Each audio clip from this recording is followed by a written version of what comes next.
The highlight for me of attending this seminar was seeing how much energy there was.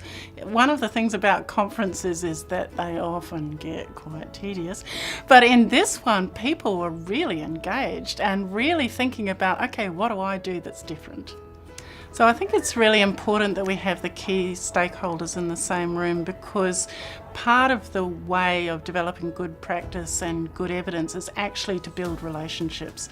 By listening to each other, we understand each other and therefore can improve our services. I think research and evidence is so important because we're asking people to change. And so unless they know why they're going to change and why that's going to make things better, then it's very hard for them to think, okay, what I've been doing may need to change, and evidence helps them take things forward. One of the key highlights for my day today was actually talking about patient-centered outcomes research. Having their needs and wants empowers them, and it empowers us as well. It's so important to have all the stakeholders in rehabilitation having conversations and collaborating and talking about what's important. As a Dignity Ambassador for the Hopkins Centre, I was really excited to see, fellow patients, fellow doctors, allied health colleagues, researchers all come together and share ideas.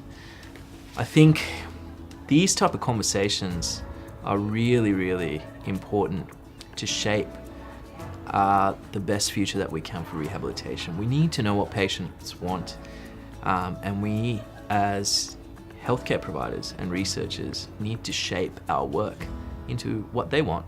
Building evidence and looking into new things and building evidence around that is how we're going to take medicine forward. So it's not just important, I think it's critical.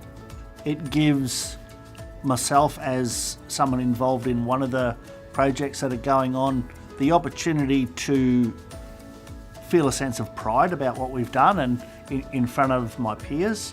For me, the highlight from today was Tim's presentation and seeing his journey from the start.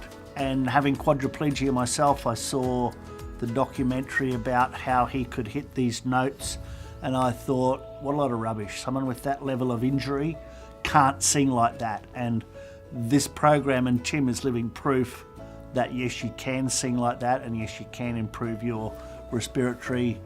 And his goal to reduce deaths from respiratory conditions, what better motivation than that? Look, I think research is wonderful if it's driven by consumers' needs, research for research purposes, which is what I think it has been for a long time. Researchers deciding what we should research for people with spinal cord injuries. I think now the focus is on people with spinal cord injuries approaching researchers and say, hey, how about you research this and give us some data?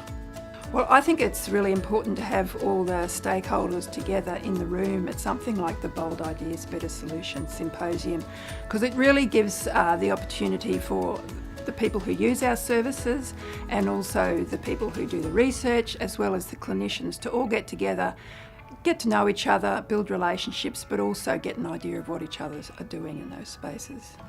I think it's really important, and it's great that the Hopkins Centre is focused on building better research evidence and rehabilitation, mainly because we want to make sure that what we're doing is really helping people, we're not doing any harm to people, and that we're getting the best bang for our buck, I suppose, and not just evidence from our therapeutic input, but also what people, our service users, evidence from what their experience is like too.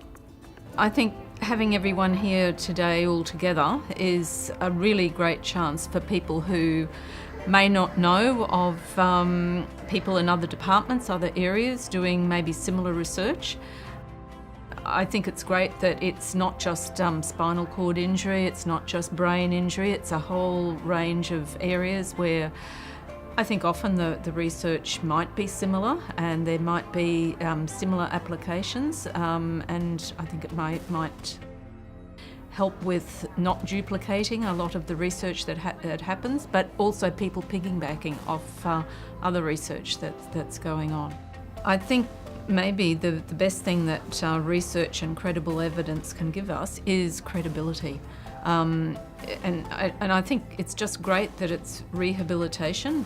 To me, it's maybe something that's been ignored a lot in the past. It's it's something that I've realised that rehab for me is not just a few months after my accident, it's lifelong. Maybe in the past the emphasis has been on more, just getting someone functional, basically functional, out of hospital, home, but then what about the rest of their life?